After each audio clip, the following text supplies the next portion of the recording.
Joaquin Archibaldo Guzman Loera, more infamously known as El Chapo, is a name that echoes in the world of organized crime.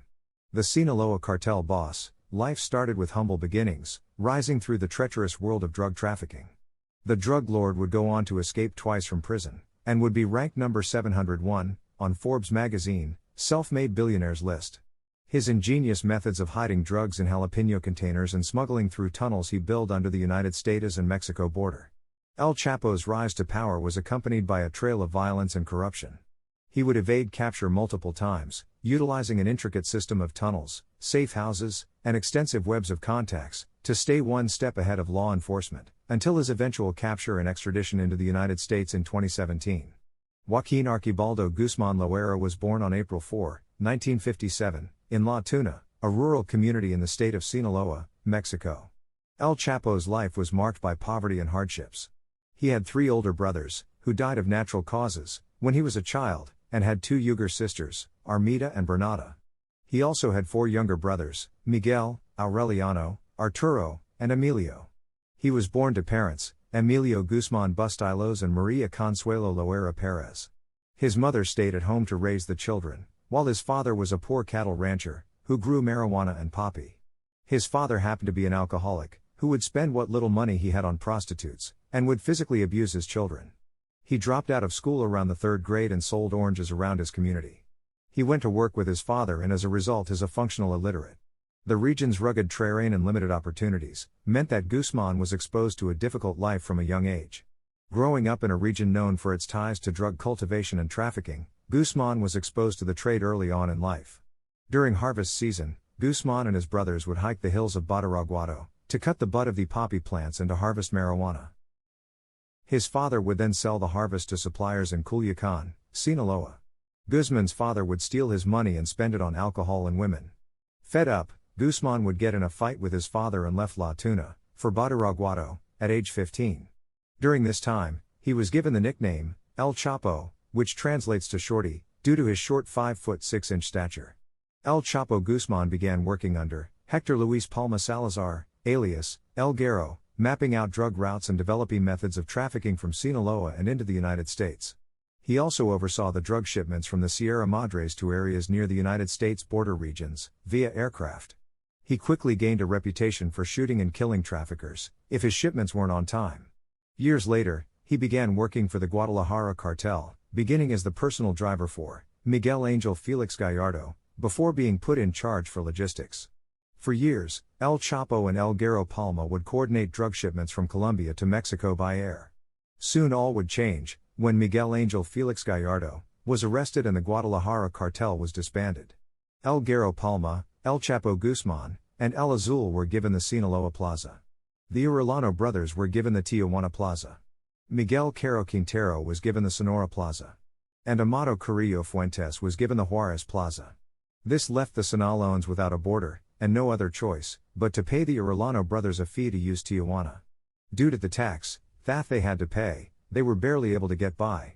This led the Sinaloans to send Armando Lopez, alias El Rayo, in 1989, to negotiate a lower fee, but he was killed by Ramon Arellano Felix around this time. El Chapo began trafficking via tunnels, built in the Imperial Valley, under the nose of the Tijuana cartel.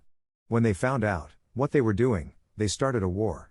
That same year they murdered El Guerro Palmas, wife and kids, murdered Rigoberto Campos, a well-respected Sinaloan trafficker, and planted a bomb near El Chapo's house. Guzman and Palma retaliated by killing multiple members of the Tijuana cartel and burning warehouses. On the 8th of November, 1992, Sinaloan cartel members posed as police and stormed Christine Discotheque in Puerto Vallarta, and fired upon the Arellanos celebrating a birthday. The Arellano brothers were able to escape unharmed, but members of the Tijuana cartel died. In mid-1993, the Arellanos were tipped off that El Chapo would arrive at the Guadalajara airport in a white Mercury Grand Marquis car for a flight in a couple days. On May 24, 1993, Tijuana hitmen led by David Barron spotted a white Mercury Grand Marquis and opened fire upon the car. The shooting lasted 8 minutes, and over 1,000 rounds were fired by both sides.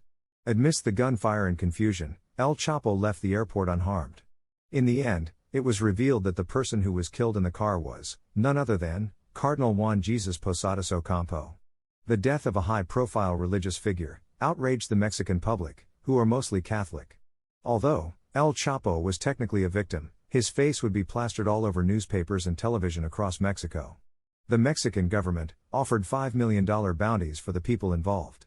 El Chapo Guzman fled to Guatemala with his girlfriend, Maria del Rocio del Villar Becerra, and bodyguards, with the plan of settling in El Salvador.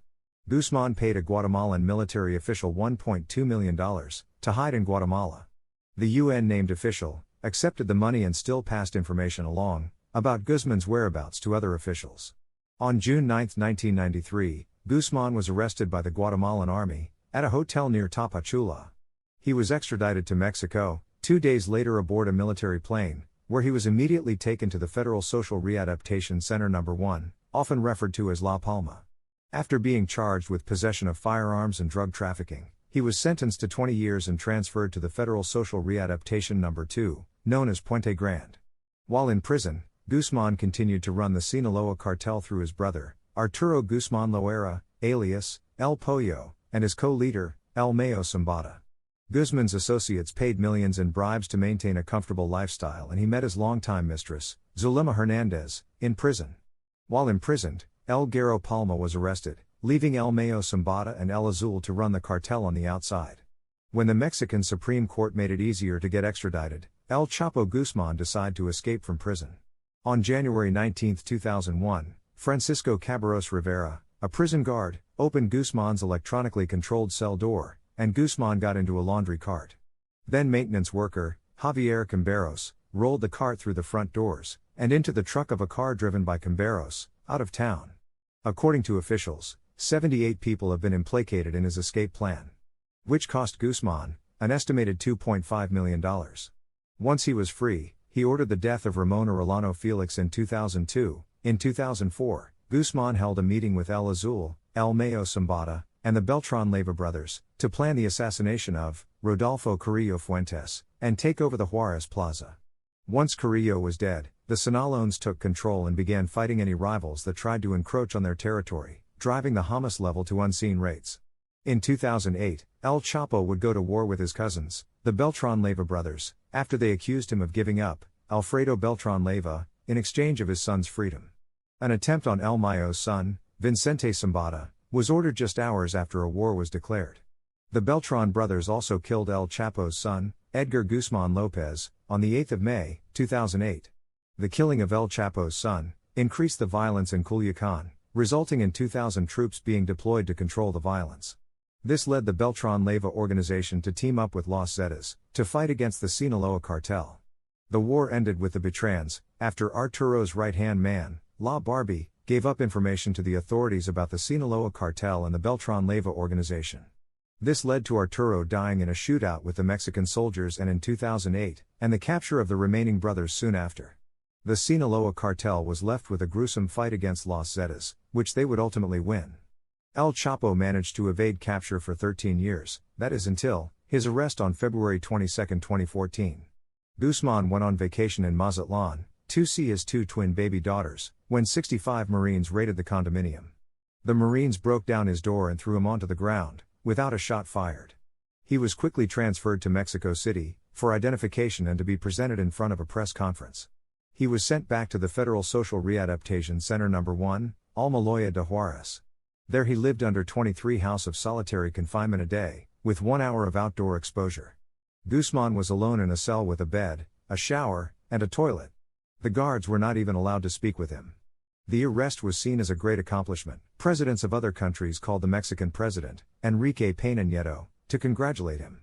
A Mexico City court even rejected the United States' request for extradition, which would come back to haunt them 17 months later. El Chapo Guzman would walk over to his shower and disappear off camera. On July 11, 2015, El Chapo was last seen at 9:52 p.m., and after not being seen on cameras for 25 minutes, prison guards went looking for him. When they arrived, it was discovered he had escaped through a tunnel that was built under his shower. The tunnel was equipped with a ladder, artificial light, air ducts, and a modified motorcycle. The tunnel was 33 feet underground and almost 1 mile long. The escape triggered a worldwide manhunt. The Mexican government began putting up various checkpoints in many states, and deployed air searches by helicopters. The Mexican government also issued international warnings to Interpol and other security organizations. This proved to be a great embarrassment for the Mexican government, who months prior, denied extradition request, because El Chapo would not be able to escape again. While on the run, El Chapo would make multiple errors, that would eventually lead to his third arrest.